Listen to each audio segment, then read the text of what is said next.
All right, I think we're going to go ahead and get started. Good morning and a warm welcome to everyone who has joined us online today on what is a snowy day for many parts of Virginia, for what I hope and anticipate will be a very informative and educational webinar focusing on the economics of energy in Virginia. My name is Quentin Kidd, and I'm a professor of political science at Christopher Newport University, and my role today is to moderate this webinar. We have a wonderful panel of experts who I will introduce in just a moment. But before I do that, let me set the context for the discussion that is going to follow. There was a headline in Politico on November 5th, the day after the election, titled "Affordability, Affordability, Affordability, Democrats' New Winning Formula." The article focused on how Democratic candidates from across the ideological spectrum, from Democratic socialists in New York to moderates in Virginia, had focused the closing messages of their campaigns not on culture war issues or the president so much, but on the issue of affordability. Polls had showed that the cost of living and inflation were among the top issues to voters, many of whom reported that essential expenses, from groceries to utilities to energy bills, had increased substantially over the past year.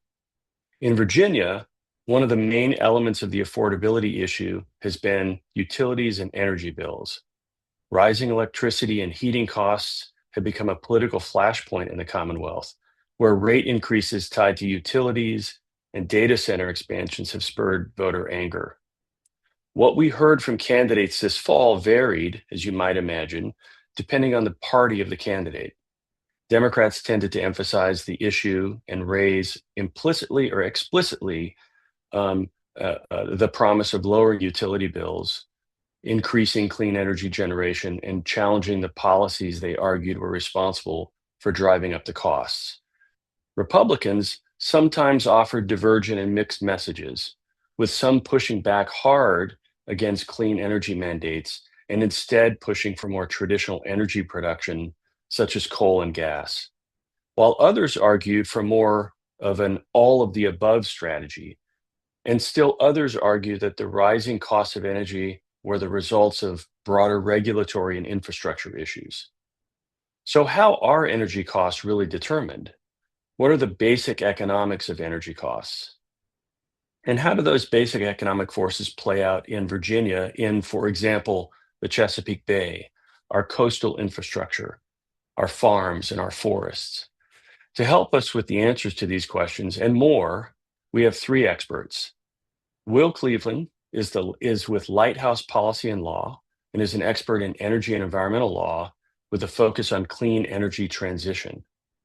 Dr. Jessica Whitehead is the Joan P. Brock Endowed Executive Director of the Institute for Coastal Adaptation and Resilience at Old Dominion University, where she focuses on turning scientific research into actionable solutions for real-world coastal challenges.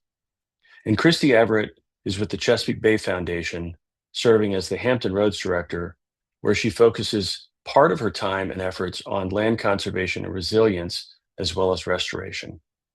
So let's start with the basics of the economics of energy. And Will Cleveland. Will, let me turn it over to you. Thank you, Quentin. Good morning, everybody. I'm Will Cleveland. I'm going to see if I can figure out how to share my screen. So give me a moment.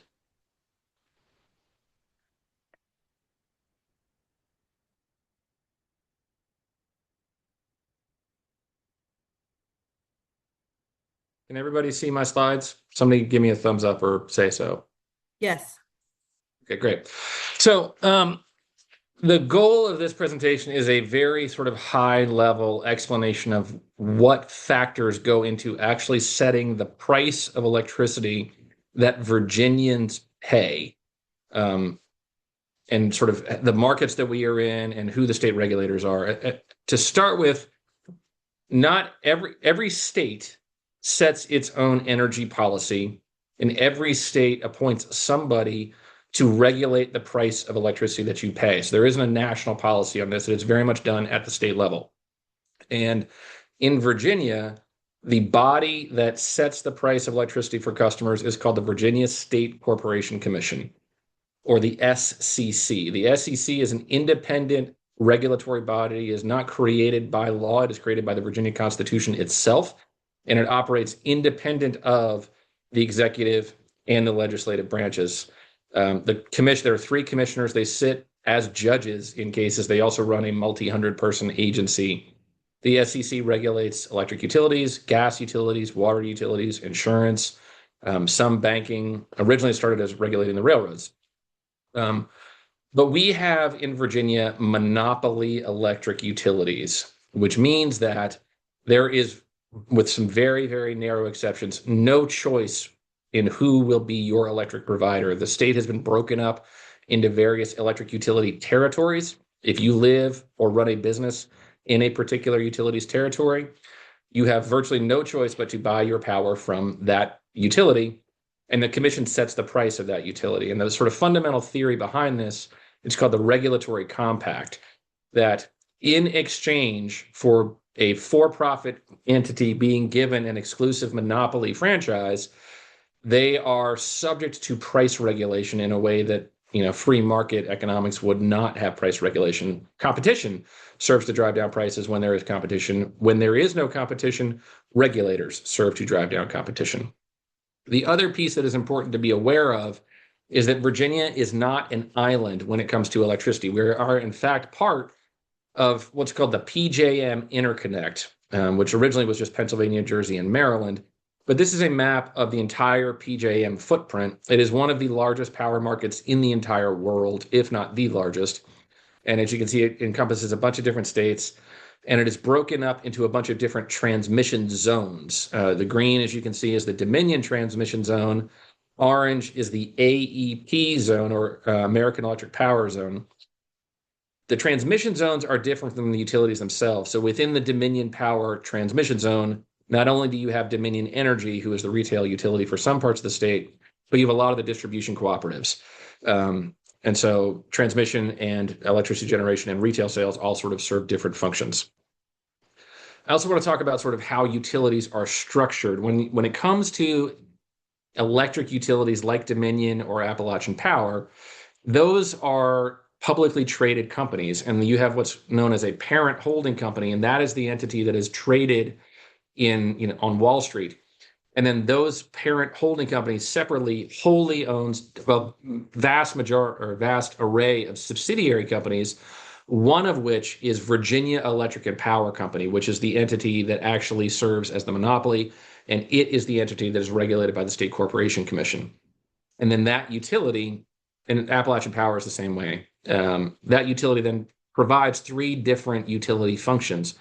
As you can see at the bottom here on this slide, one is power generation, two is transmission, and then the third is distribution. And transmission and distribution are frequently sort of muddled together. The way that I think about it is transmission is the interstate highway of electricity delivery. And then distribution are these streets and roads that deliver power directly to homes and to businesses. So the State Corporation Commission, which I mentioned earlier, has three judges, Joel Hudson, Sam Tow, Kelsey Baggett. Virginia is one of only two states in the country of which I am aware where the commissioners are appointed directly by the General Assembly and not either elected by the public or appointed by the governor. They each serve 6-year terms, and they are staggered, so a judge is up for reappointment or reconfirmation every 2 years. Virginia has had we finally have a full commission. We had some political fallout in the last few years where the two parties were warring over who was actually going to be on the commission because of the concern about power prices. And so for a long time, we did not have a full quorum, but we do now. And sort of the role of the State Corporation Commission, as I said, is to regulate these utilities. They act as the price cap or price regulator. And there's a fundamental conflict of interest when you have a for-profit company providing a public service like energy generation, transmission, and distribution and service. Because as a for-profit, investor-owned, publicly traded company, they have a fiduciary duty to their shareholders to maximize profits as much as possible. It is literally the CEOs of Dominion and Appalachian Power's job to extract as much profit as possible. That is their legal job. That directly runs afoul or counter to the idea that customers should be getting power at a price as low as possible. And that is where the State Corporation Commission exists, is at that fulcrum to make sure that there is sufficient revenue for the utility to recover its costs without overcharging customers. So their role fundamentally is to protect the ratepayer. I also want to talk about a little bit how PJM works. It is an overly simplistic idea to think that Dominion has power plants, they generate electricity, they then own transmission lines that move the electricity from the power plants to population centers, and then distribution lines to move it to homes and businesses. That's not actually how it works. We don't buy electricity directly from Dominion's power plants. As I said, we're part of a multi-state power pool. And so what happens is that on the one hand, you have an operating division within Dominion or Appalachian Power that generates electricity and then sells it into a wholesale market. And PJM runs the wholesale market. And so at the top, you see the power plant. You've got an orange or a gold line with a lightning bolt running to PJM. That is selling electricity into the wholesale market. And then PJM buys that electricity at a wholesale price. And so you've got a line of money going to the power plant. PJM then takes all of the electricity they have bought wholesale and resells it to various retail delivery companies or load serving entities. And that's the bottom right image here. So distribution companies, and this is true also for electric cooperatives, are buying electricity out of these wholesale markets for turning around and then selling it to their customers at retail, which is what the bottom left is. And so there's a whole cycle of things going on, and you can follow the money. And I just wanted y'all to be aware that to a certain extent, the prices of wholesale electricity are determined by what PJM is doing with its market designs and how they are operating their system. But the price that we pay for retail electricity is set by the State Corporation Commission.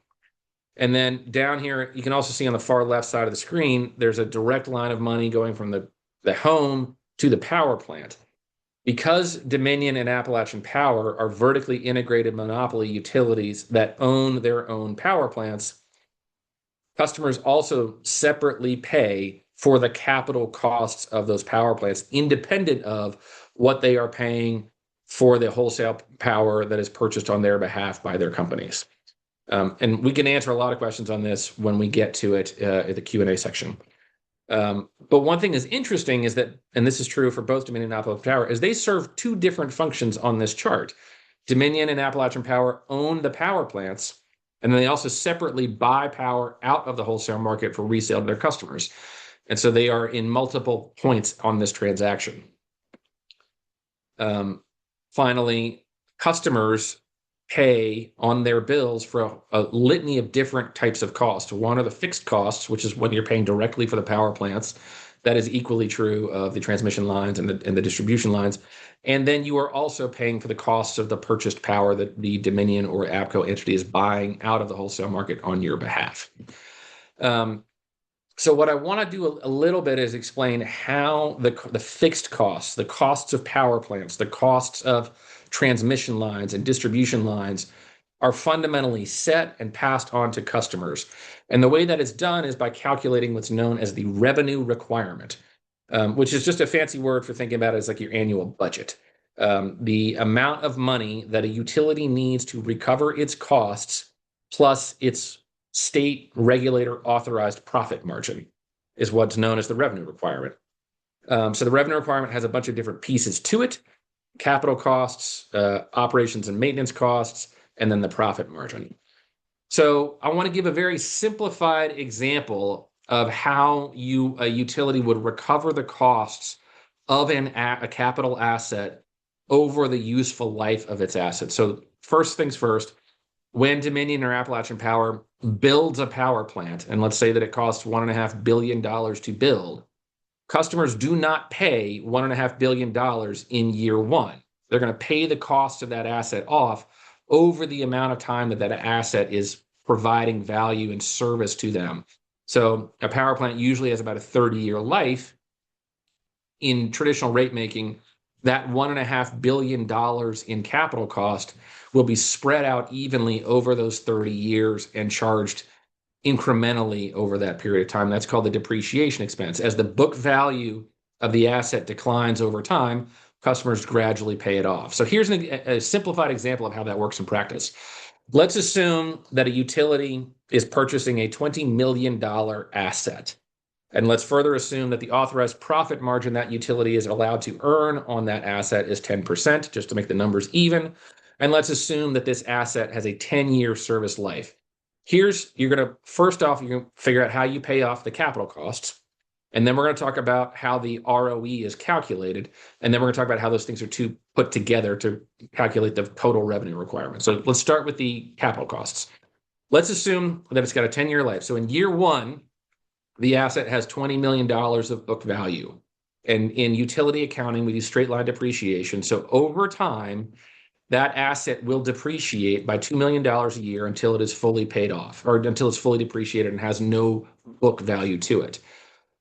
Again, customers don't pay $20 million in year one. They're actually going to pay $2 million in year one, and $2 million in year two, and $2 million in year three, and so on and so forth.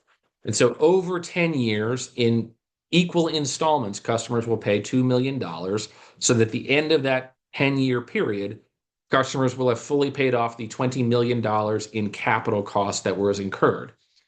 But that's not the only thing that customers pay. They also pay the profit margin that the utility earns from building this asset in the first place. So how does that work? So we start with a $20 million asset.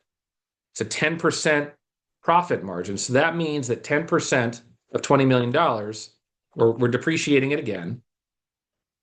It's 10% every year of the remaining book value. That's what the utility earns as a profit margin. They don't earn it one time, they earn it every single year. So in year one, the utility's profit margin, its ROE at 10%, is going to be $2 million. In year two, when the book value of the asset is $18 million because it has already depreciated some amount, the profit margin in year two is going to be $1.8 million. In year three, it'll be 1.6. In year three or four, 1.4, and so on and so forth until finally you're taking 10% of basically zero. You also get zero profit on that asset. So let's add them together. You're adding together the depreciation expense and the authorized profit. And that is the total capital cost, or the total cost to customers of buying this asset.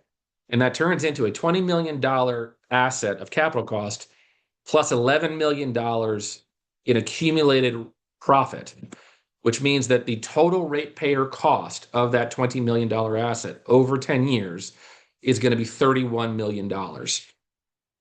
As I said, this is an overly simplified example. This doesn't take into account taxes and other investments that might be made along the way to upgrade it. This is a simplified example, but that is basically how it works. And the rule of thumb, usually, according to the people who work in the accounting division at the State Corporation Commission, is that the ratepayer cost of an asset all in is going to be about 1.5 times the sticker price. And you can see that working out here. Is $20 million sticker price, the ratepayer cost is about $30 million, 1.5 times. So how does that then turn into the price that we pay for electricity? So the revenue requirement, again, is the total amount of money that the utility needs to bring in every single year to cover its costs plus its authorized rate of return. And that's your annual budget. That's the amount of money the utility needs. You then take that amount of money and you divide it by the total amount of sales to customers, the total amount of units of electricity, known as a kilowatt hour, that the utility is expecting to sell, and you divide the two. And you end up with a price per kilowatt hour. Again, this is overly simplified because there are different, more complicated formulas for different types of customers. Large customers, formulas for rate making is significantly more complicated than this. But for a residential customer, this is kind of how it shakes out. You calculate how many sales you're going to make to the residential customer class, and you divide the two, and that's how you get the price. This is the retail price that we pay on our bills. The actual bill is obviously significantly more complicated than what I've just talked about. So the base rates, which is the rate cases that we've all heard about over the last couple of years that the commission does for Dominion and Appalachian Power, look at three primary things: the operation and maintenance costs, the distribution system. So that's, how much is the book value of the distribution system, what investments have been made, what is the authorized rate of return, and then the historic power plants that were built prior to 1997. Those are the costs that are recovered through base rates. And in that proceeding, the commission also sets the profit margin. In my simplified example, I used 10%. Last week, the commission in the Dominion rate case set a rate of 9.8. So it's around 10. There is a separate proceeding at the commission called the fuel factor. And that is the proceeding wherein customers pay for the prices of purchased power. That's the amount of money, the amount of power that Dominion bought in the wholesale markets. It's also where customers pay for fuel. So fuel does not earn a profit margin or an ROE for the utilities the way that power plants and poles and wires do. It's a straight pass-through cost. But as fuel prices fluctuate, so too do the costs of fuel that customers pay. And so this is a surcharge on the bill that is adjusted every single year as fuel prices go up and down. And as we saw in 2021 and 2022, natural gas prices and coal prices were about double what was originally budgeted. And so Dominion and APCO both were about $1 billion short on their fuel costs because fuel was so expensive. And then the third bucket of costs are what are known as riders or rate adjustment clauses or RACs.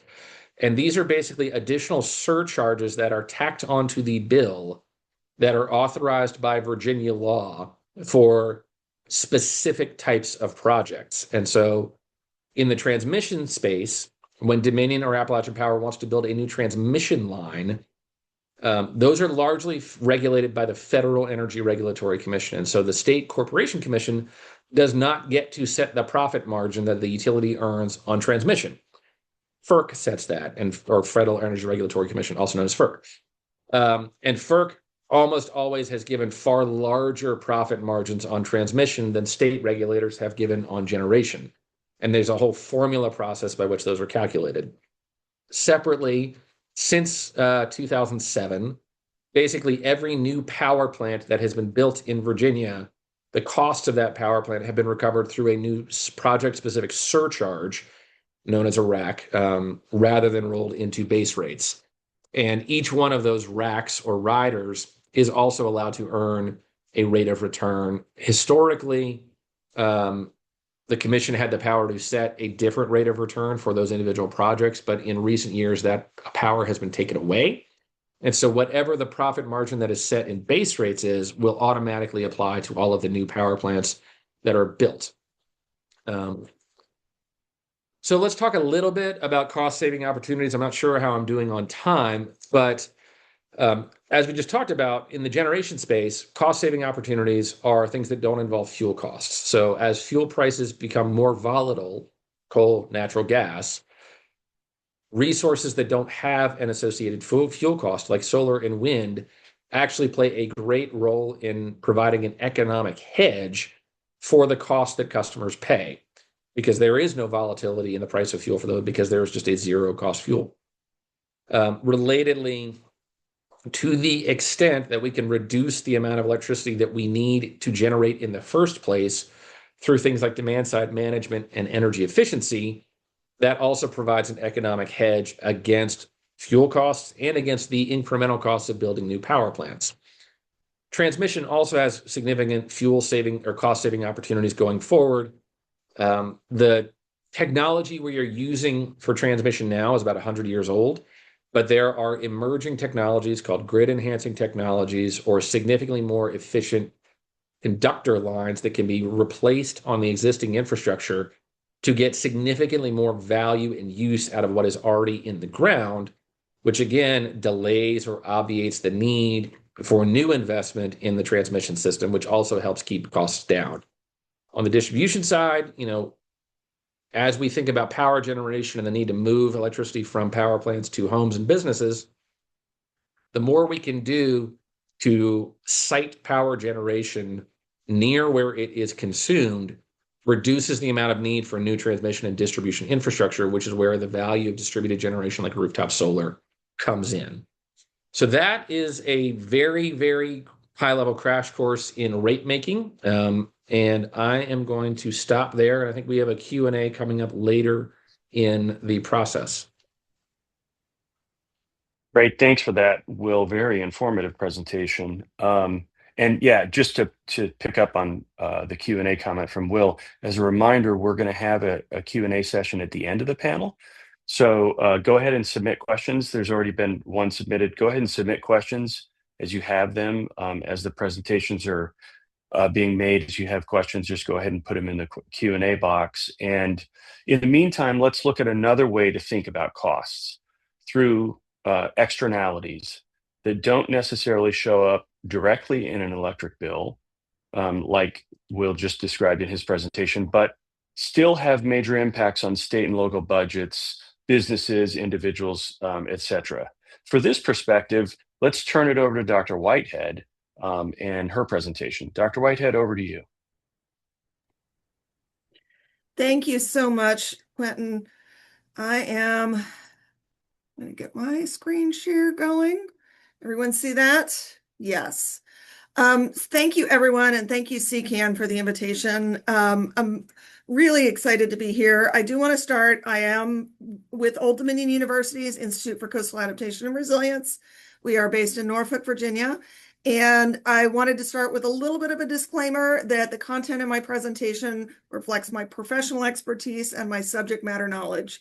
I'm not going to stray into my own personal views on this, and nothing that it comes out of my mouth reflects the official stances or positions of my institution. So really, I'm here just to share some insights from the climate science and sea level rise perspectives and hopefully foster some discussion, and I'm really excited to do so. So I want to start off with the assumption here that most of us on this webinar understand that as we are emitting more greenhouse gases into the atmosphere, that is contributing to global levels of warming across the entire world. How this matters to Virginia is a number of different ways. Today, I'm going to focus on the flooding aspect of this and how that increased temperature worldwide begins to change our flooding patterns, specifically focusing on sea level rise.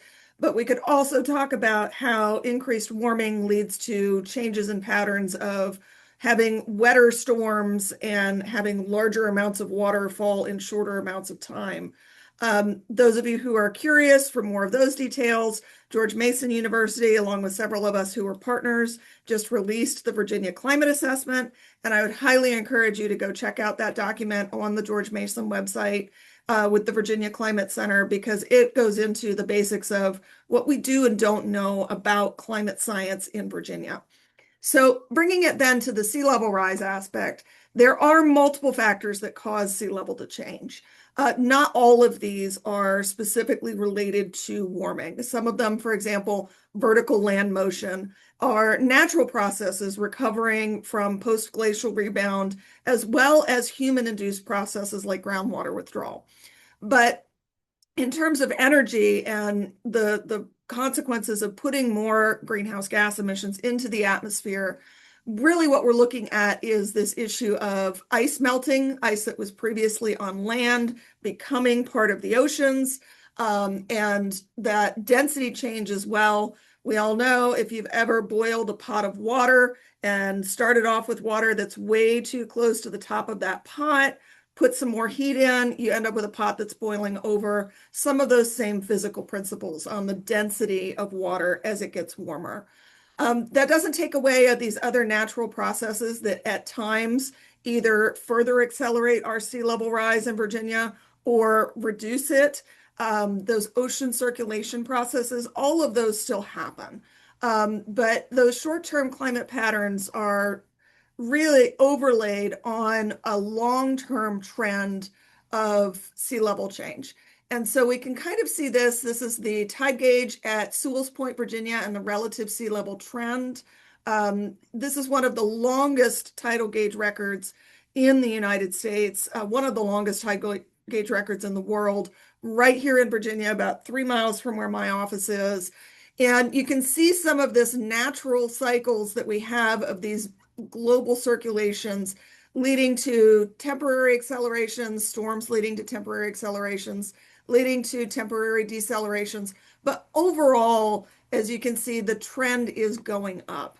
And really, it's about 0.2 inches per year currently. We're already seeing this level of sea level rise lead to effects like tidal flooding. We're used to having tidal flooding. Tides run higher certain times of the year. We get storms. But as this baseline increases, levels of water that did not cause flooding issues in the past are now causing issues in Virginia. Last year in 2024, we had 19 days in a row in October where areas in the Hampton Roads region reached at least minor tidal flooding levels. So over time, this effect begins to pile up. What's in the future for this? Well, as climate changes, as we see warming, as the temperature globally increases, we begin to see that nonlinear acceleration in sea level really coming in past 2040. No matter what scenario you're looking at into 2040, 2050, that's about the break point where our choices on greenhouse gas emissions begin to matter more in terms of how much sea level can be avoided, sea level change can be avoided. The Hampton Roads region, as well as the remainder of Virginia, use the NOAA intermediate high scenario as its benchmark for planning. It doesn't necessarily require it, although some places like Norfolk do have ordinances in place, but essentially this is the planning scenario. So we're looking at planning for 1.5 feet of sea level rise compared to year 2000 by 2040. 3 feet hitting somewhere between the late 2050s and the early 2080s, depending on the scenario, and then 4.5 feet toward the end of the century. So what are the consequences of this? Essentially, things that we're used to seeing, we see more often. So if we're used to having a spring tide a couple times a month, those king tides 3 to 4 times a year, major coastal flooding or extreme flooding events once in a generation, as that baseline sea level rises, we see these frequencies shift. What we would used to expect from a king tide becomes our normal twice a month. What was a major coastal flood that would happen every 5 to 10 years, starting to become the level of flood that eventually is 3 or 4 times a year. And then those levels of once in a generation kind of floods shifting much more to that every 2 to 5 year by that end of the century. So on top of this, we have rainfall. I'm not going to talk a whole lot about it, but this spring or fall, we did have an event in Virginia Beach in particular, but Norfolk as well, where we had some really heavy rainfall. Parts of Virginia Beach took upwards of 10 inches of rain within a 2-day period. That was running on top of some tides that were already running seasonally a little bit higher than usual. And the effect of that was that an event where in the past would have been a minor flood bumps up into moderate levels of flooding. That leads to lots of impacts in the area, flooded streets, challenges getting kids to and from school, challenges getting to and from medical appointments, those kind of spaces. And these are the costs that are hard to rack up. They're not anything that shows up in a database somewhere. The Coastal Resilience Master Plan developed by Virginia's DCR has a viewer, and it allows you to take a look at what's going to happen to some of these floodplains in the future. Specifically, our plan, very often you hear the 100-year floodplain, that's a level of flood that has a 1% chance of occurring in any one year, or a 26% chance of occurring over the lifetime of a 30-year mortgage. Those are your areas that are a little bit closer to this lighter green. Your areas that are dark blue in this space are the ones where those are your places that are flooded every low tide, every high tide, a couple times a year. So I want you to take a look as we go through to 2080, how those areas in blue, which are your areas that become much more frequently and regularly inundated, begin to expand across Virginia. And note that this is not just a Hampton Roads problem, although Hampton Roads is sort of the glaring example here where it becomes really, really obvious that Norfolk and Chesapeake, Virginia Beach are all parts of an island. You're also seeing effects all the way up in tidal areas going all the way into Richmond, all the way up toward the fall line. At West Point, the Middle Peninsula, some of these areas here, areas that are historically, culturally important because they are sovereign lands of Virginia's tribes, are along these rivers and subject to sea level rise. But before we see these long-term effects, that permanent inundation, we see a lot of small things that happened before. So starting to see the erosion increase, we already see that. Starting to see where our rainwater doesn't drain as efficiently after storms, we already see that too. Beginning to see the corrosion of underground infrastructure. So things that were supposed to last a certain lifetime may need repair or replacement a lot sooner than they otherwise would have. All of these things begin to happen before we get to the long-term disruptive, persistent flooding that you can see, that you're dealing with when you're trying to get to work. Migration of land and salt marshes. I think Christy Everett may be talking about that one a little bit. So what can we do? I want to introduce the idea of adaptation. This is from the 5th U.S. National Climate Assessment. While it's no longer available in its original website, it has been preserved and restored through nca5.climate.us and the effort of philanthropy. So you can still go back and find, this is from the coastal chapter, where we talk about coastal adaptation as this suite of strategies that addresses these vulnerabilities, considers and centers equity, and takes either incremental or fundamental shifts to transform these coastal communities. We do talk a lot about nature-based strategies and layering those in. Want to kind of level set, though, it's not necessarily a silver bullet. Nature-based strategy provides a lot of benefits. A living shoreline is not going to stop a 15-foot storm surge. So the idea that adaptation is taking a menu of options and being able to layer those up so that you can get multiple co-benefits. Some of those is risk reduction, some of those other benefits to the community, is a really important idea to hold in mind. One of the examples of this kind of transformative neighborhood scale adaptation from the past U.S. National Climate Assessment was actually the Ohio Creek watershed reconstruction of the Chesterfield Heights neighborhood in the city of Norfolk, held up as a national scale example of what transformative adaptation looks like. So Virginia is already doing a lot of work in this space. The Hampton Roads PDC keeps a tracker of the past and current investment in these projects. And as you can see, we're talking about numbers in the hundreds of millions of dollars. A lot of drainage improvements, a lot of beach replenishment, a lot of road improvements that are either planned or in progress. In addition to green elements like wetland restoration, like green stormwater management, and some acquisition of flood-prone properties. Looking in the future, that number in the hundreds of millions is expanding into the billions with a B in terms of cost. These are just projects that are planned. They're not just, they're not all of the projects that will provide 100% protection to Hampton Roads. So as you can see, a lot of this is structural flood protection and drainage improvements, as well as that road improvements, because infrastructure is expensive, y'all. The Army Corps of Engineers is one of the biggest funding sources available for this exceptionally expensive civil works scale infrastructure. The Resilient Norfolk project already has funding approved with phase 1 construction underway, but Virginia Beach and the peninsula cities, including Hampton, Newport News, and York County, are all also participating in coastal storm risk management studies that could later become multi-billion-dollar construction projects as well. So those projects don't do everything either. Local scale action is still required, and in a lot of cases, local scale funding has to be secured for this.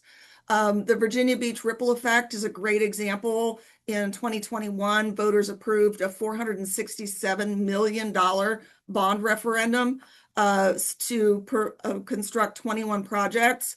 Unfortunately, with inflation and construction costs, That cost has already risen just in the 4 years since that bond referendum was passed, watching those construction costs for these projects accelerate rapidly. Resilient Hampton has been using grants and developing watershed scale projects with those plans that sort of tie them all together. They've also passed an environmental impact bond to be able to fund some of these smaller projects. Newport News used community flood preparedness funding from the Commonwealth of Virginia to develop a resilience plan that's beginning to tie into all of the other plans that govern that city, including a flood assistance program so that they can be acquiring homes for residents who want to be bought out or relocated or elevated.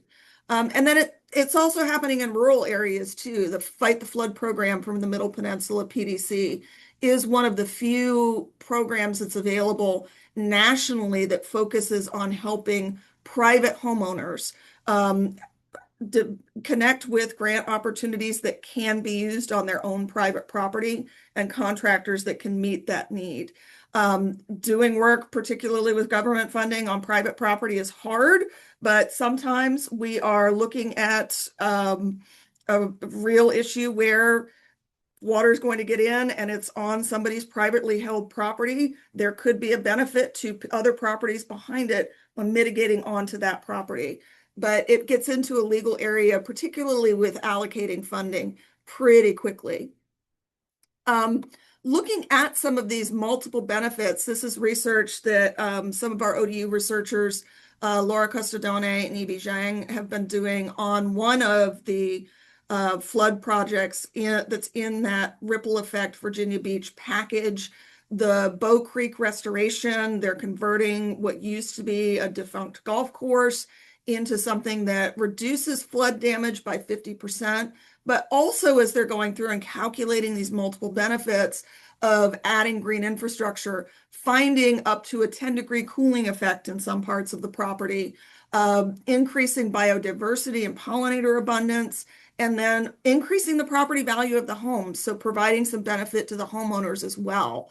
And so finding different ways to calculate these full not just costs, but benefits as we're putting in these more hybrid kinds of projects that combine traditional hard gray infrastructure with green infrastructure. And then the last question that I felt like I wanted to address a little bit because it's come up a few times. Everybody keeps saying, well, why don't they just move? Isn't it cheaper? A lot of the discussion around this going on now in some of our North Carolina communities where people are seeing accelerated erosion in places like Rodanthe and Buxton. How much does that cost? We don't know. The studies that are just beginning to calculate this as an option are just starting to come out. But the point that I want to make here is that just saying people should move is not free either. And that, in fact, can also be scales of projects that are coming into the multiple billions of dollars as a cost to move and relocate people out of repeatedly flooding areas. Specifically, the costs to relocate are going to depend on how quickly greenhouse gas emissions are rising, how quickly global temperatures are changing. Basically, the more temperature change that we get, the faster, the more of these costs go up. We don't have a lot of examples in the United States, but we do have examples specifically where tribes have initiated full community relocation processes in Alaska and in Louisiana. 10 years on, those projects have run into multiple issues, challenges with layering up capacity, things that have happened in Newtok, like not getting the right grants lined up at the right time. And so having people moved, but then not having the roads laid down, but they didn't lay the water infrastructure down underneath the roads. All of these real challenges in getting these relocation projects pushed off, that's very expensive. And so I didn't want to put a back of the envelope number on this because it would be about as worthless as the back of the used envelope. But when we look at the Virginia Coastal Resilience Explorer and look at the number of people and structures that are going to be in that mean lower water, mean higher water, so flooding tidally each day, or up to a couple of times a year, that 50% chance annual flood. We're talking almost 100,000 residential structures that are there in Virginia in 2080 in those floodplains exposed to those levels of flooding. So I don't want to even start to put a number on that. But if you take a look at some of the numbers for some of these past projects, I think that we could say that that relocation number is also going to be substantial and coming into the tens, if not hundreds of billions for that option as well. So next steps, where do we go from here? I want to reemphasize that climate change is an indirect cost of our energy use, not just here in Virginia, but globally. But adaptation to money, adapting to these costs too. We don't know exactly how much to fully adapt. We don't even know what it would mean to fully adapt, but probably a lot. And so layering these projects to reduce these risks is realistically how we're moving forward. But needing to do more to really track the full benefits and costs is critically important. And then putting in a plug for any efforts that really support and coordinate these projects so that we're not missing opportunities as things go into the ground. That formalized governance, bringing in participation among multiple levels of government, having the right tailored local data, and the opportunity through these collaborations that are needed to get these projects off the ground to begin talking about what it looks like to make tough choices. So with that, I'm going to leave you with my contact information, and I believe Christy's going to take it from there. Thank you for that presentation, Dr. Whitehead. There was so much information in there and I have a dozen questions just in my own head. But as a reminder to everybody if you have questions, please put them in the Q&A chat and we'll get to them in just a few minutes. For our last presentation, let's look at climate costs as they relate to our farming economy, the bay restoration, and our working forests here in the Commonwealth. And for that perspective, let me turn to Christy Everett. Christy? Yes, thanks so much. And I've got a lot of slides. I'm going to go fairly quickly, but Kittist with CCAN's nice enough to share those slides. So we'll be going pretty quickly, but a lot of great visuals just to show you both the beauty and some of the challenges we're facing with climate with regards to our natural resources in Virginia. So thanks again for having me. Christy Everett, Chesapeake Bay Foundation Hampton Roads Director. And I know Jessica shared a similar slide that showed this. I want to just focus on the part in the middle, the increased precipitation volume. You can see how that will be flowing off into our waterways. So you have increased flows. You're going to lose some of that marsh, as Jessica mentioned, and marsh will be a common theme through some of the habitats and water quality issues I mentioned. According to Virginia's Coastal Master Plan, we're projected by 2080 to lose 89% of our marsh if we don't do something to help with that landward migration and other types of either adaptation or mitigation strategies. We're going to have increased air temperatures and thereby increased water temperatures. So this slide really helps show a little bit of, we have a lot of water, particularly in coastal areas, but not just in coastal areas, and a highly developed watershed in many places. We're increasing our urban and suburban development in many areas. And so as you have these different sources of water coming in, many that Jessica talked about, consider that increased precipitation and what that will do to that flash flooding and sending more pollution, particularly nitrogen, phosphorus, and sediment off. So next slide, Kittist. This is a slide from NOAA that shows, while there is some variability, you're seeing an increasing upward trend in those 2-inch plus extreme precipitation events. So you're seeing more and more of these kind of flash flooded type of events. That is problematic, particularly for sending pollution off the land into the waterways in the various sectors, whether it be agriculture, suburban, urban.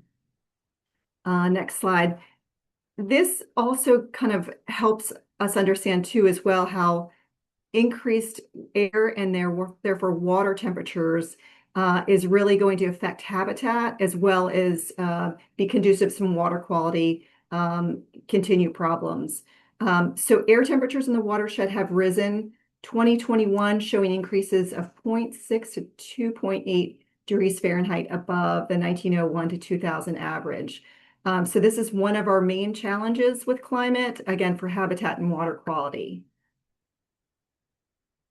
And the issue is as you have that increased precipitation, as you have warmer water, that summer dissolved oxygen will worsen. Warmer water just does not hold as much oxygen. So there'll be increased algal blooms. Algae loves warm water. That's why we see typically algal blooms in the summer coming from too many nutrients, potentially larger dead zones or areas of those blooms. And as that algae dies and decomposes, oxygen's taken up, as well as some species changes. So lots of water quality problems. As I mentioned, when we lose that important wetland area because of sea level rise, we're also losing not only a buffer to prevent erosion, important habitat, but it also has the ability to not only act like a sponge and hold storm waters in some cases, but at the same time, it cleanses it, reduces that nutrient. So again, you have a lot of challenges that will make it more problematic for bay restoration and continuing the cleanup that we've been so focused on.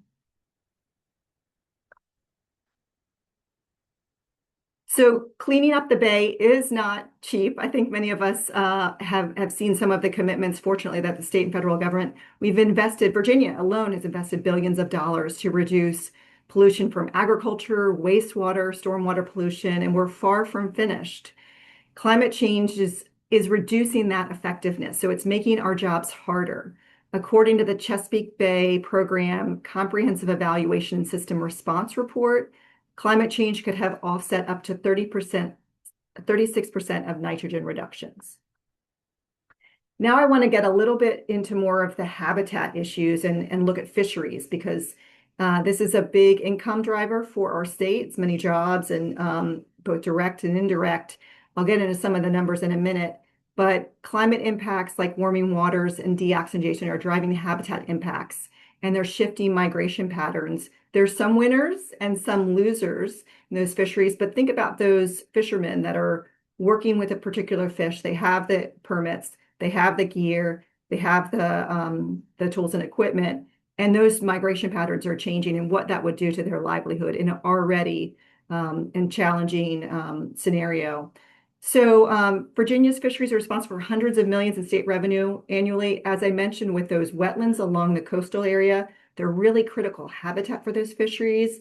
And recreational and commercial species, almost in entirety, the majority spend some part of their life cycle, whether it's nursery or some part of their habitat time frame in those wetlands. So it's really critical habitat, and that's one of the contributing factors. But warming waters is also as well creating some real challenges for our fish and therefore our economy. This just goes a little bit into the exact numbers of how important our seafood industry is to Virginia. This is in 2023 numbers. Both aquaculture and commercial seafood, 1.27 billion, 650 jobs supported. If you take the next layer out in terms of seafood, retail, restaurants, tourism, one of the largest driver in Virginia's economy, it's 458 million in economic input. So a lot of jobs depend on our fisheries. And as we're seeing these changes and these challenges, we're feeling the effects not only ecologically, but also financially as well. This slide is from Virginia Institute of Marine Science. Mary Fabrice just released a report on the effects of climate on fisheries. I could show you this for many species. As I mentioned, there's some winners and some losers, but this is Tixcobia, for example, and you can see literally shifting throughout the Bay watershed. In some ways, this will be an economic boom for some portions, but a loss for others. So we're seeing a lot of very dramatic changes, so dramatic that many industry aspects can't keep up with it. But the migration patterns are changing because of these temperatures and other factors. This gives a little bit of a scenario. A little bit tricky slide to see. I'm going to show you kind of a before and after, but during the summer, surface temperatures rise. Fish seek deeper, cooler waters to survive. Dissolved oxygen in deeper waters decreasing due to that algae I mentioned from excess nutrients. And fish are avoiding those dead zones, moving to the surface. So if you can see the next slide, they really get kind of, we call this the squeeze, where they're really having more limited habitat that might not match up with their food source, which is also being affected by climate. So as you can get a sense, in the water column, there's some real effects of warming waters and water quality issues.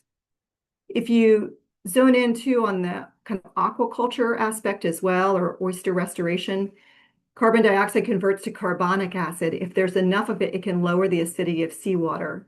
Oyster larvae, adult oysters, and other marine organisms that have calcium carbonate shell cannot form that shell from calcium carbonate if the acidity of the water is too low.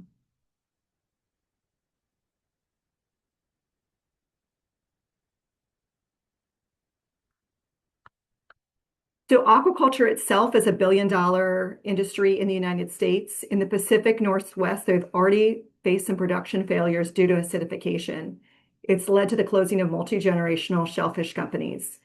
It's already occurring in the Bay here in Virginia, and a VIM study showed under the future acidification, warming, nutrient management, there will be substantial reductions in the shell and tissue weights of eastern oysters in the Chesapeake Bay. And this will also affect growth timing as well. So this is a direct economic driver for an industry that really has been growing and bouncing back a sustainable industry for the last 2 decades. So it's really challenging to see these steps forward and then steps back in some cases. Just to add to not only the jobs, could I just hit it one more time, maybe, if you can? Oh, there we go. Thanks. Not only to some of the jobs from the fishing and working watermen, but there's also indications to show how much more valuable water is, cleaner water is to property values. So properties near healthy waters can have 5 to 25% higher property values. For every dollar spent on the protection of drinking water, an average of $27 is saved in public treatment costs. And many of the waterways that are surface water or river systems are also drinking water sources. So it's really important to kind of think about, as we are adding challenges through climate change to our waterways, how that's going to increase costs for particularly local ratepayers, if not homeowners in some case, and have that trickle effect through the economy. I wanted to get into underwater grasses as well. They're very sensitive to temperature too. Underwater grasses are great habitat. If you're a baby blue crab and you're hiding from a striped bass coming down the creek, you're going to go into these underwater grass beds. Recreational fishermen, if anyone on the phone, will know this. Underwater grasses are great hiding places, nursery. They also produce oxygen, disperse wave energy, incredible habitat. They need light to survive. That light is typically clouded by algae. So we've got some challenges that are being exacerbated by climate change, but also that warming temperature. So eelgrass, one of our most wonderful high saline species in this area, is that southernmost extent. And with those warming waters, it wants to go north. So it's not as hospitable. Dr. Orth at VIMS in 2005 saw a really troubling die-off during that 2005 high temperature summer. So again, we're seeing when 86 degrees or higher for prolonged periods, we're seeing die off or just inhospitability for this really important habitat. We talked a little bit about air pollution is water pollution. And so it's really important to think about not only how air is affecting surface water temperatures, but at the same time, when you control pollution, air pollution, you're also helping not only the Bay with direct pollution efforts, but of course helping with climate reduction.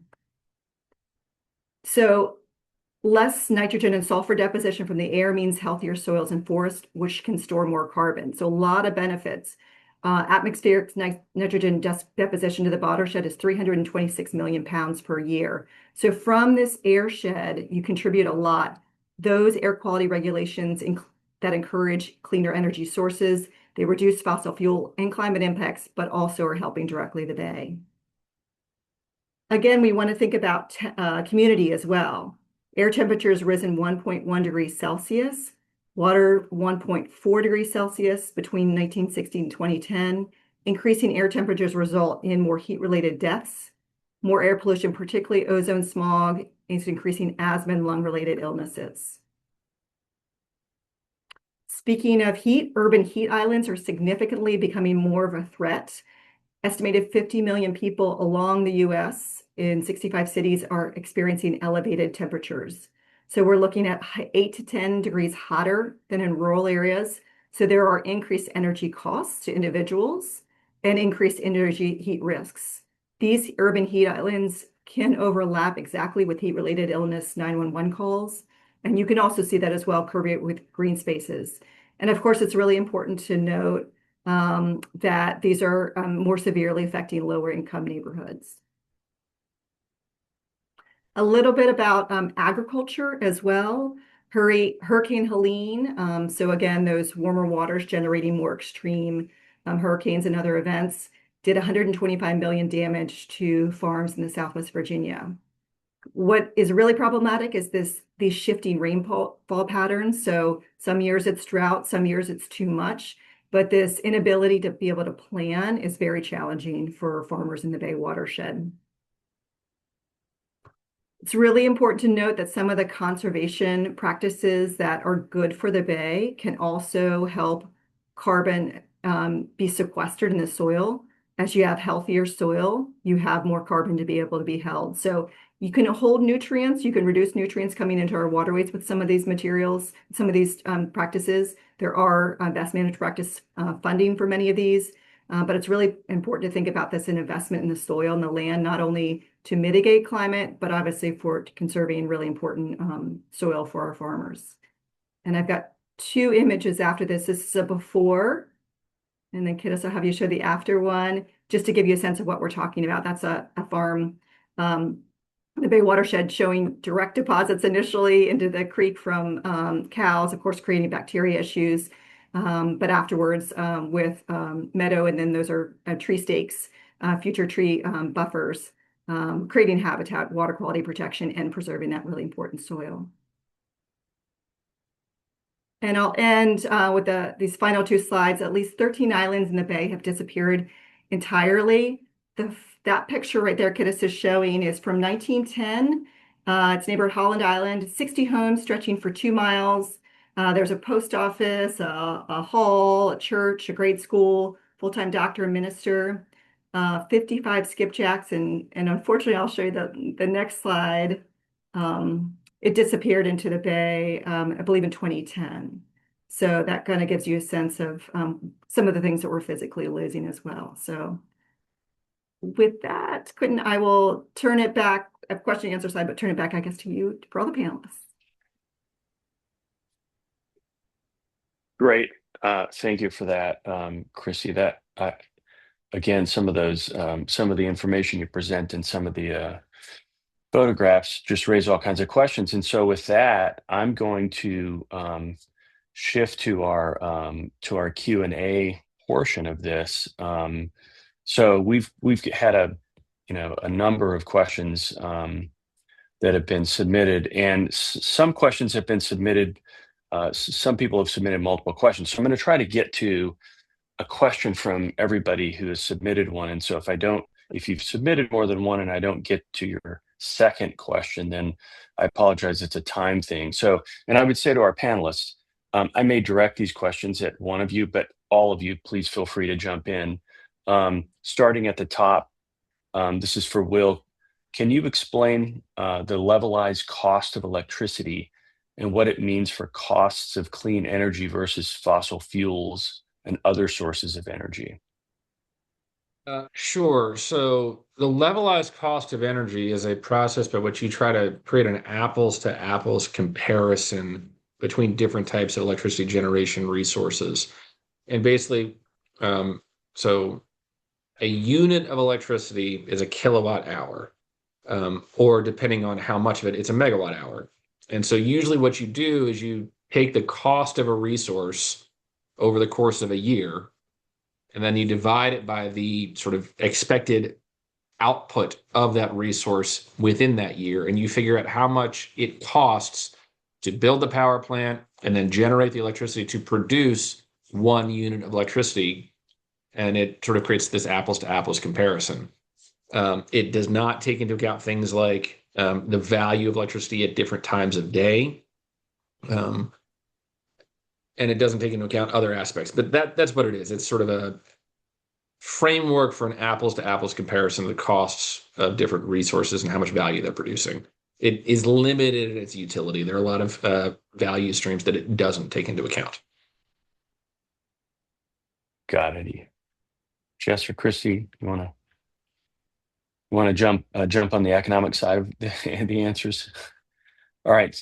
For Jess, is ODU aware of any increases in insurance and or reinsurance premiums in any of the Hampton Roads properties and communities yet that you can directly tie to increased coastal flooding? Are we seeing the effects in Hampton Roads or in Virginia generally, what we hear about on the news all the time about the insurance crisis, the insurance premium crisis? Yeah, so we do have someone within ICAR, Dr. Wayan Su, who is working on some questions of cost. I don't believe that she is at the moment working on home insurance costs. But what we are looking at, and what we do know, a couple different things. Number one, there is just the general increase in flood insurance brought on by the risk rating 2.0 system. So this was a change in flood insurance pricing that ultimately puts homes on a glide path to reflect the full actuarial cost and steps up those increases each year. Hampton Roads PDC has actually done a lot of the analysis on that. And while we do have a lot of properties that saw their prices go down, there are a lot of properties, including one that I happen to live on. It's really hard to find first floor bedrooms in Hampton Roads, y'all. So a little bit of trade-off of something that we personally bought in the 500-year floodplain so that I could have accessibility for my mother ends up as one of those properties that is on that glide path where flood insurance is going up each year. So I think that's a good good illustration of trade-offs that we have to make, particularly with what kind of stock is available. There is work that Dr. Su has been working on that I think is going to be really interesting, that takes a look in Hampton Roads and nationally at the time on market. And so this is not just insurance, but when someone is selling a property, are the properties that are in flood-prone areas staying on the market for longer? So they're still in preliminary. They're not ready to publish it. They're working on getting a first draft of a publication through. So I don't want to push anything before she would be ready for that to be released. But I will say that there will be a paper coming out on that probably in the next few months, probably by summer, by the time things get through a peer-reviewed process. So that would be an interesting twist on the insurance side of things, but then also I can't sell my house because Exactly. everyone looks at these 50-year, 100-year flood maps and says, I'm not going to touch that property. Mm-hmm. Mm-hmm. Christy, there's a question about how climate change could negate nitrogen reduction. Can you speak to that? Sure. And maybe I spoke a little quickly. So what the Caesar report says, happy to share the Caesar report. I can put the link in the chat from the Chesapeake Bay Program Science and Technical Advisory Committee, is that the achievements that we have made through nitrogen reduction, nitrogen, phosphorus, and sediment reduction are going to be offset or negated by increased stratification, particularly warming waters. From recent studies quoted in the report, from 6 to 34%. So I think I went over that quote a little quickly, but the point is while we've made some gains, and the Caesar report shows where we've kind of had those, where we've made gains, where we thought we would have made more gains or less gains, but kind of where we are in the restoration process, but how that job is becoming harder because of new challenges and threats that climate poses, particularly, again, warming water, stratification, a lot of water quality issues that are made worse, again, just by the very issues that we're seeing from climate. So it's an increased future challenges based on, again, increased extreme and frequency of precipitation, and again, those temperatures. So hopefully that breaks down a little bit more what I was trying to describe there. In simplistic terms, walking up an escalator the wrong way and having a hard time making any progress. Here's a question from a reporter from Inside Climate News, probably directed first at Will. Would retail choice and competition lower utility bills for residential customers? And if so, what would it take to make it happen? And any of you may be able to respond to the what would it take part of it. So there are a lot of people who will disagree about that topic. It certainly could.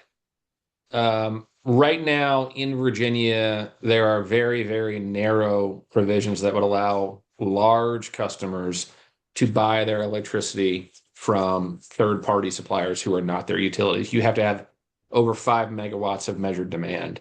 And if you leave the system, you can't return without giving 5 years notice to your utility. There used to be a provision under Virginia law that allowed everybody, including residential customers, to shop for power, provided they were getting 100% renewable power from a third-party supplier. But the law said if your utility offered you a 100% renewable product, then you could no longer shop. And so back in 2015, 16, 17, Dominion and APCO both got tariffs approved for that and closed down the opportunity to shop for residential customers. The economic benefits and the cost-saving benefits will depend a little bit on whether the third-party supplier actually builds and owns new generation, or whether they are also just relying on the wholesale markets in PJM to procure your electricity. I think if they were just relying on the markets, it's not entirely clear how much savings there could be. But we certainly need throughout PJM, not just in Virginia, somebody to be investing capital to build new power plants. For those of us who are climate conscious, we want as much of that to be clean and carbon free as possible. But there is unquestionably a need for investment in new power plants. And I think the utilities who are hostile to choice would argue that they're the only ones actually building power plants. And so if people are shopping, it is eroding the base of customers who are going to pay for that. And if people shop, those who are not shopping will end up bearing a disproportionate burden of the stuff that the utilities are building. I think there are solutions to that. One is to not have the utilities build for the customers who are in fact shopping. Another would be to require the companies that are providing retail choice options to. Hey folks, I'm so sorry about that. We are going to get back rolling for those of you that are rejoining us. And so Will was in the midst of explaining retail competition. Sorry to abruptly cut that off. Will, I think for the sake of timing, hopefully the person who asked is still on with us. You can go ahead and try and pick up where you left off. Yeah, I mean, the short answer is, depending on how it's done, retail choice could put downward pressure on costs. The General Assembly could do whatever it wants on that. It's just a question of political will and whether they're willing to design it properly. Thanks, Will. And I don't think we have Quentin on yet, so I'm going to see if I can still see. We unfortunately can't see the Q&A from before. I do recall seeing a question just saying, sort of returning a little bit to the levelized cost of electricity question, just like, what can you say about the cost of clean versus the cost of fossil fuels? Yeah, so the costs of there are two different things that happen in the electric utility space when we're talking about what services they provide with power generation. One is the actual energy. Those are the flowing electrons that are moving from power plants along the transmission system, distribution system to homes. And when it comes to actually generating electricity, zero fuel cost resources like solar and wind are incredibly cheap. They are almost always cheaper than everything else.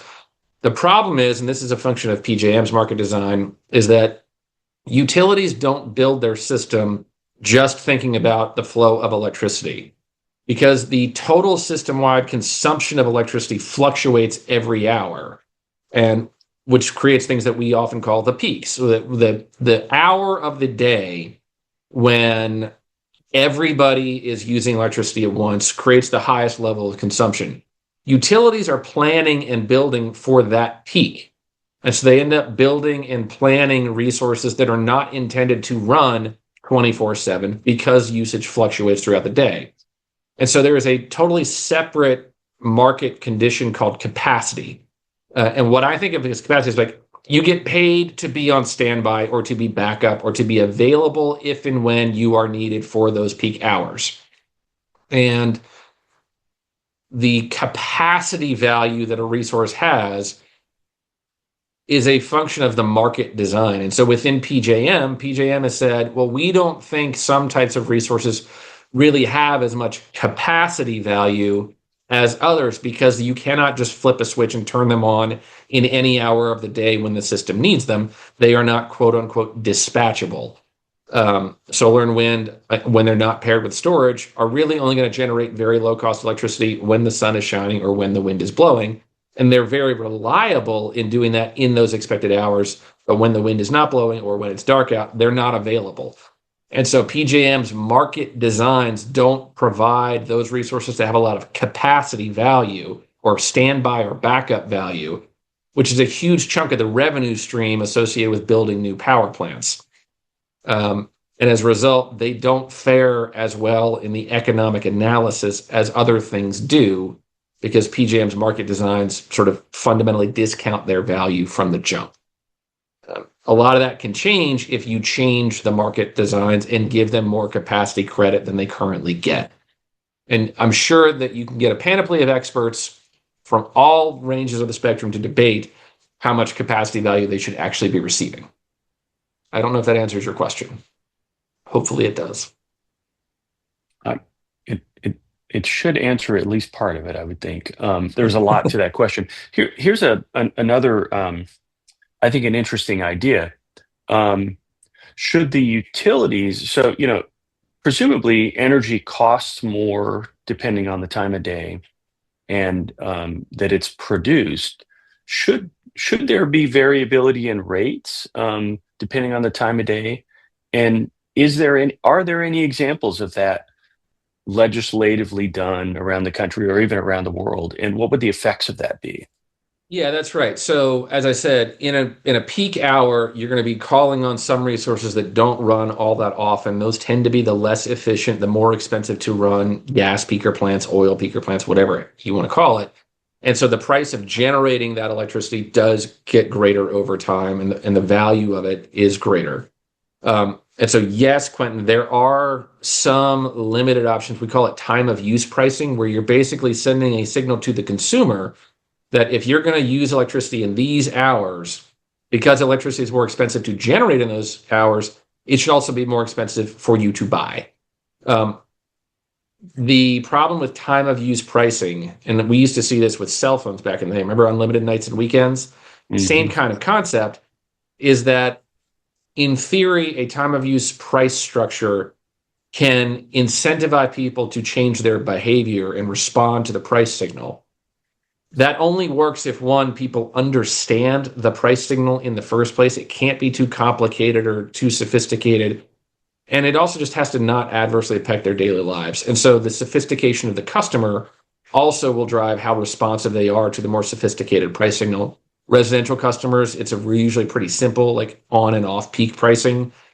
Larger customers, data centers, whoever, have much more sophisticated energy buyers and are able to respond more dynamically. And so some of the utilities, and Dominion has one, where you basically commit, and I think some of the distribution co-ops do as well, you commit to basically paying a market-based rate, and the price you pay fluctuates as the wholesale market fluctuates, and you just buy in on that from the jump, and you are able to time your business operations when power prices are low and reduce your power bills. There are examples of that. Yes. Another analogy would be the dynamic tolling. Yeah. It really works for some people. Other people have to go to work at a set time, and if That's right. they have to go to work during that high dynamic tolling time, they have no choice. Here's a question about the cost of VCEAs, the clean energy goals. The argument has been made that it will increase energy bills. Is there truth to that, or is it a theoretical truth more than a real truth? Well, so first and foremost, nothing is free. And if the Clean Economy Act imposes a compliance obligation on Dominion and Appalachian Power to go out and procure clean energy in an ever-increasing percentage of their total system. And the way that Virginia's regulatory structure is set up, because Dominion and Appalachian Power are allowed to recover all of those costs through the rate adjustment clauses that I mentioned earlier, or the riders, those are surcharges that, by definition, every time you have a new rider, it is automatically an increase in bills. You could change that by having those costs be absorbed into base rates, where you have to do a lot more juggling of total costs. But every new rider is an increase in bills. Yes, fundamentally, that's just true, no matter what the resource type is. To think about the total impact that the VCA has on bills, however, you also have to look at how much are we saving on purchased power, how much are we saving on fuel costs, and you have to look at the aggregate net and of both the costs and the benefits. And then there's the whole other layer, which is what the other two experts on this panel have talked about, which is there are a lot of external costs associated with carbon-based generation that are not as large a cost for solar and wind.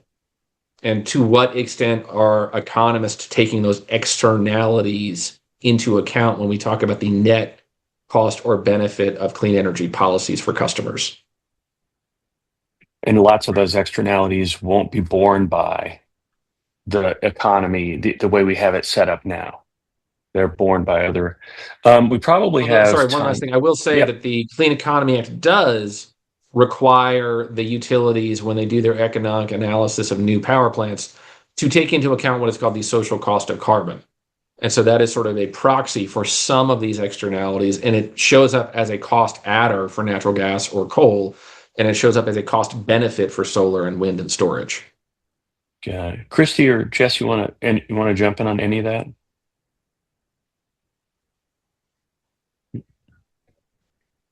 Yeah, I mean, I do think that is part of our message as well, I think, is just recalling that those externalities, some are to the ecological food chain, but some are for real jobs. And I think, we use the example of aquaculture, which has provided new jobs, new economy, tourism.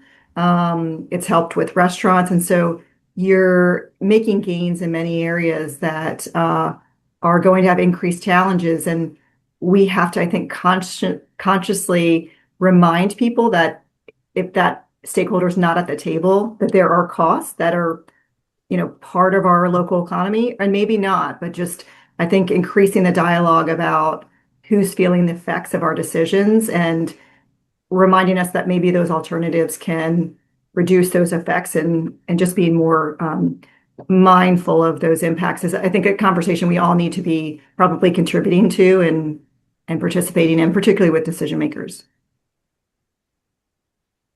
Jess, anything? You don't have to have anything. I'm just giving you the opportunity. Yeah, and I do kind of, just sort of from a scientific perspective, want to point out that another piece of this is, we have a tendency to think, here we can do this inside Virginia, and then we can say this inside Virginia.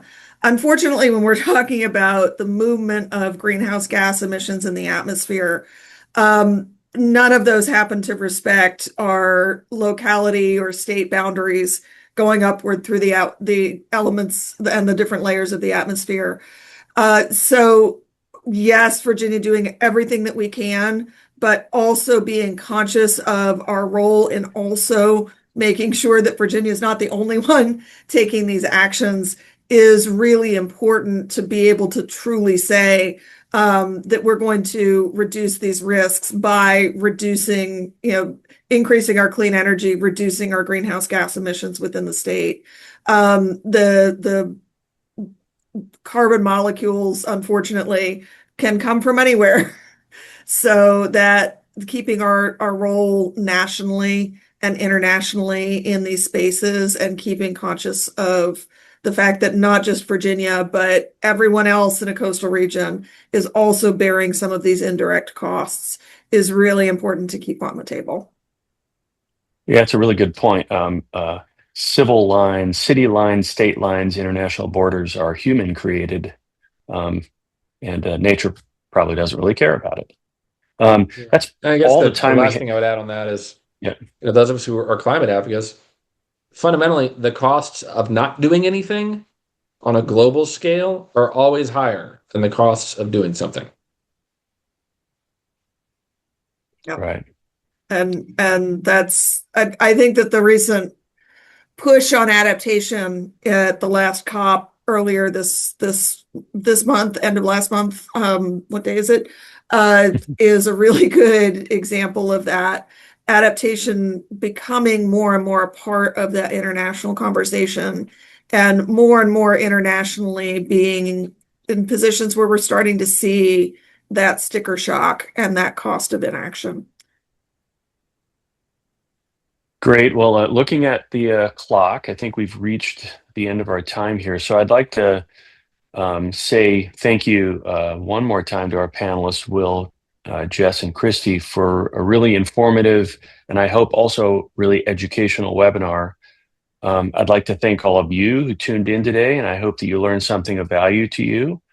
I'd like to thank the Chesapeake Climate Action Network, the Virginia Conservation Network, the Virginia Sierra Club, and the Virginia League of Conservation Voters for sponsoring and co-hosting this event. And finally, I hope you all have a great weekend, and I hope if you still have it on the ground, you enjoy the snow that we have today. All right, take care, everybody. Thanks.